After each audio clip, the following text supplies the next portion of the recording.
Good afternoon, everyone. We are Group E. Today, we are going to tell you about the topic is called the monetary system. Before we start the presentation, I would like to introduce my group member. We have Chao Ashen, Mi Shi, Choi Ho Ying, Taran, and me, Wu Wing Song. That's our agenda, what we need to present in today. In our presentation, we will divide it to 4 parts as chapter summary, problems and application, Q&A, and discussion part. First, I have some warm-up questions for all of you. What do you think money is? Why do you use money as a medium of exchange? Do banks profit by lending out money? And what are the functions of money? I would like to give few seconds for you to think.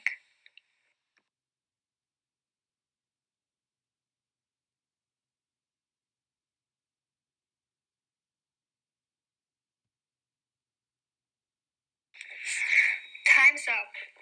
I guess all of you are unclear about what money actually is. Okay, now I'm going to tell you about what is money. Money refers to a type of access that people regularly use to buy goods and services from each other.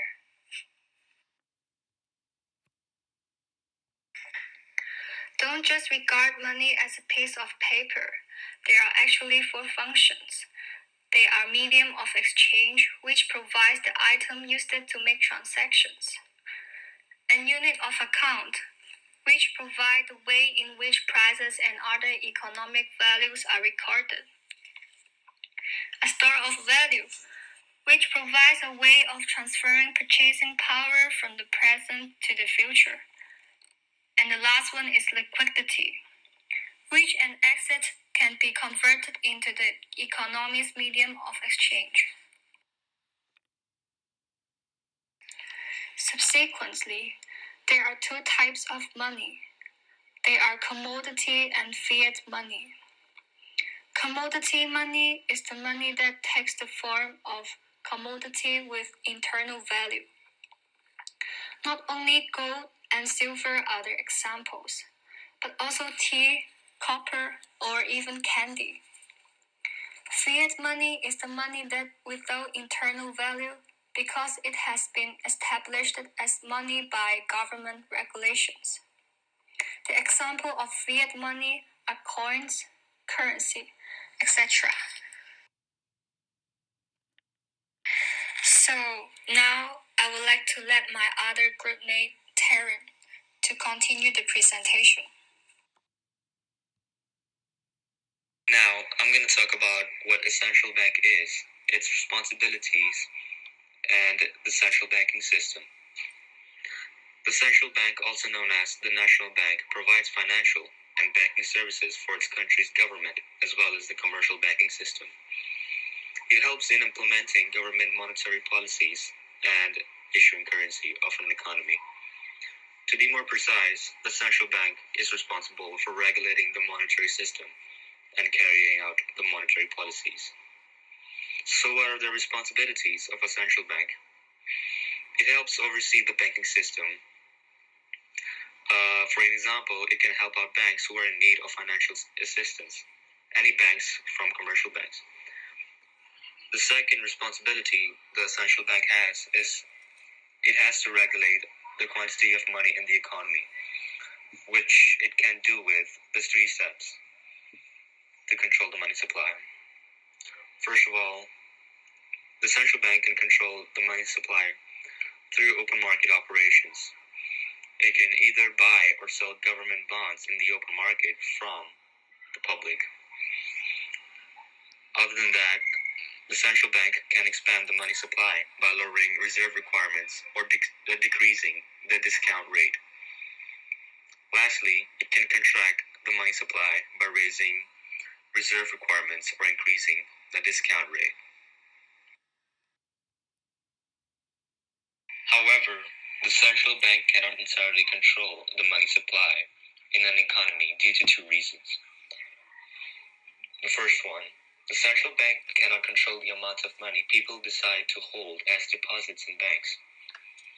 For example, people might spend their money on goods and services they would like to purchase, or they just don't generally want to save in banks.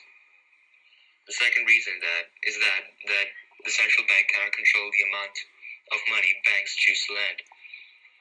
Banks can choose their own reserve ratio, how much they would like to keep as reserves, and the other amount of lending it out. The banks decide to do this due to security reasons or to be more safe for the future.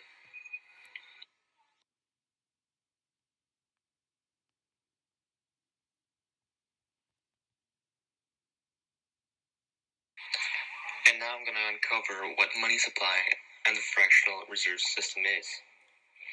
First of all, what is money supply? Money supply is the total value of money available in an economy at a point of time. The money supply can include cash, coins, and any other near money substitutes. And now the fractional reserve system.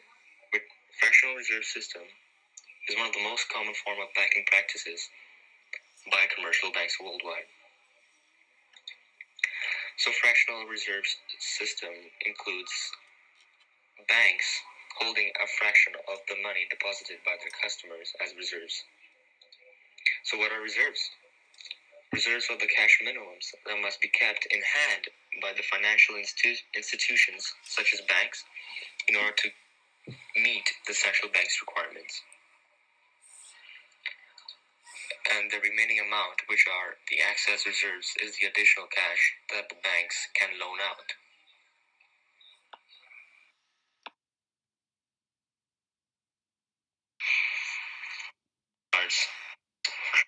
It create money.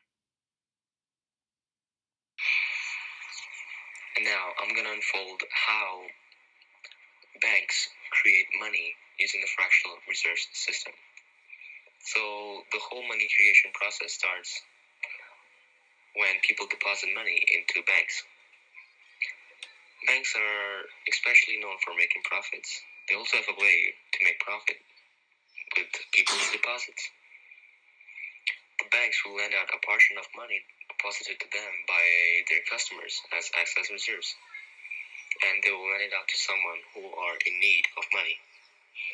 The remaining amount will be kept as required reserves, a requirement from the central bank.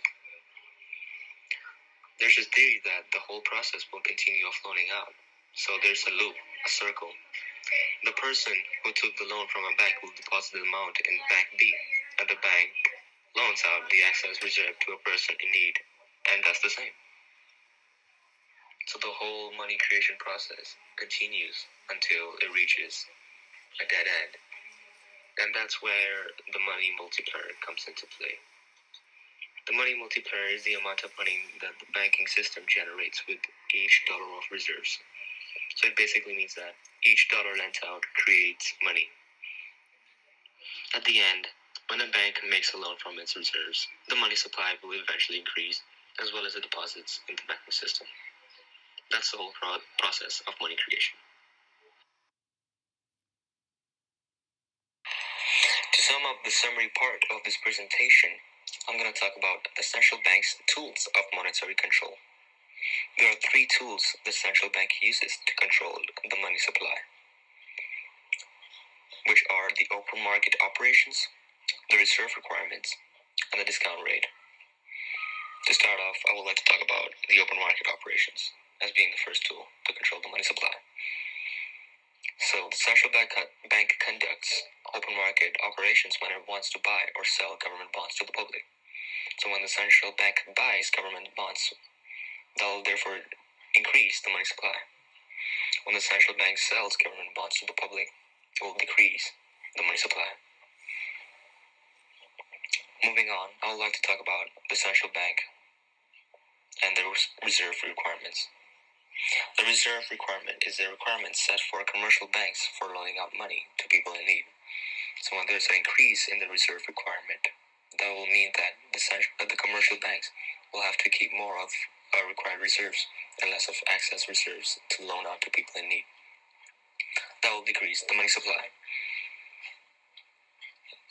When there's a decrease in reserve requirement, that means that banks can loan out more money. That will therefore increase the money supply. At last, the discount rate. So the discount rate is the interest rate the central bank charges banks for loans. So banks can also ask for loans from the central bank. So when there's an increase in the discount rate, that will decrease the money supply, since banks will have to pay more interest for loaning from the central bank. Vice versa, when there's a decrease in the discount rate, which means a less interest rate to loan from the central bank, that will increase the money supply. Thanks to my partner for summarizing the points. Now we are trying to use the knowledge to solve some practical problems. The question is, how much does the total amount of deposits in the banking system increase? And how much does the money supply increase? First, we need to analyze the information given by the problem. We know that $100 in the bank become reserves, and that the reserves are 10% of the deposits. Now we can make sure that the reserve ratio is 10% and the money multiplier is equal to 10, because the money multiplier is the reciprocal of the reserve ratio. So when the banking system generates $100 in reserves, at the same time, bank deposits increase by $1,000. When the bank had a deposit of $1,000, 100 of it was a reserve and $900 was left to make loans. So the money supply increased by $900. Now let's move on to the next question. Suppose that the T account for First National Bank is as follows. The reserve is $100,000 and the deposit is $500,000. This question requires us to calculate excess reserves. Therefore, we know that when the bank uses 5% of the deposit as a reserve, the reserve at this time is $25,000. Then we subtract $25,000 from the original $100,000 reserve, and we can get the answer. The answer is $75,000. Question B. From the question A, we got an excess reserve of $75,000, and we can know that the money multiplier is 20 from this question.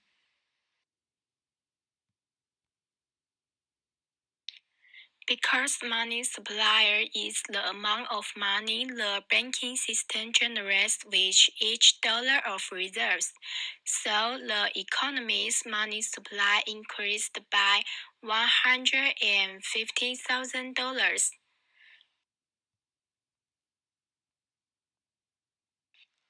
The next section is Q&A. Johnny will come to ask questions. First, I have some warm-up. So now is the Q&A section, and we have prepared some of the questions for you guys.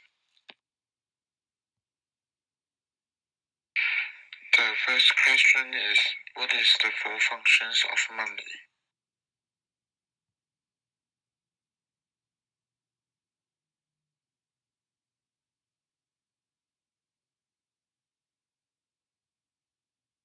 So as we know from the natural class, the four function is accredited currency, the medium of exchange, and the unit of account and the store of value. Then the second question is, what is the central banking responsible for?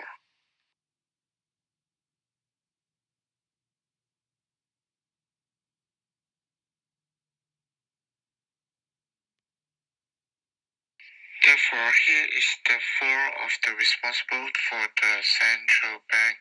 We can also find them on the national notes, so I don't explain too much here.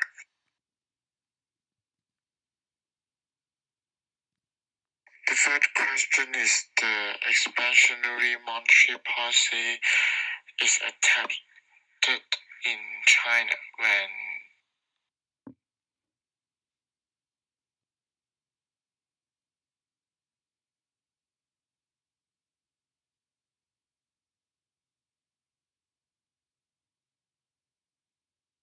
So for this question is about how to carry out the monetary expansion in China. So maybe some of you will mistakenly to think about any government action will lead to increase the national production as an expansionary monetary policy.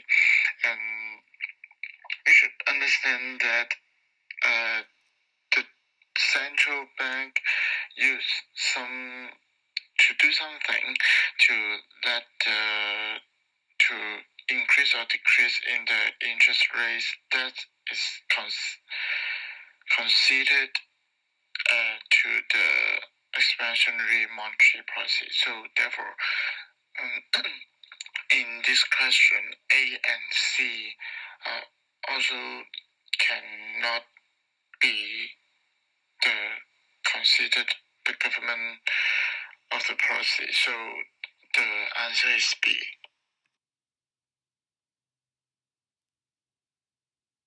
Last question is the monetary base will increase in which situation?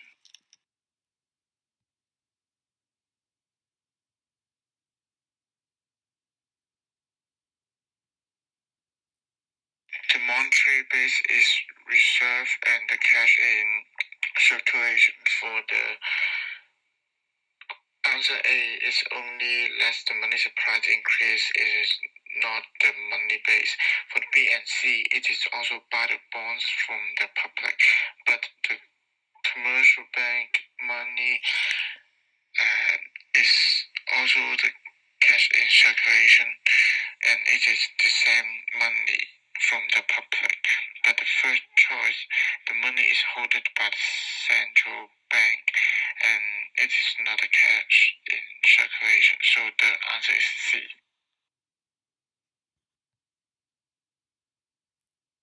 Oh, thank you. My goodness. Now I'm going to talking about the discussion part.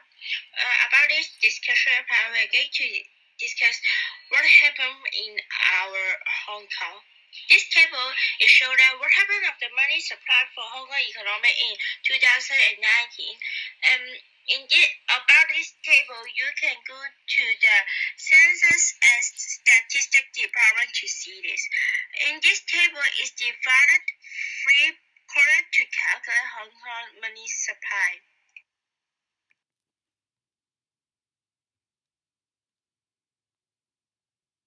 Where we see that M1 is increasing, but M2 and M3 are decreasing. Why? What happened for our Hong Kong economy?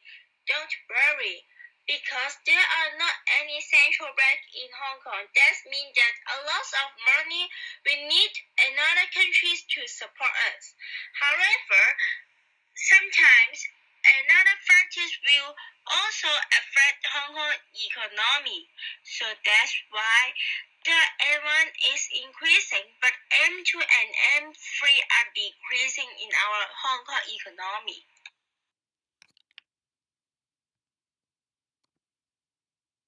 That's the end of our presentation. Thank you.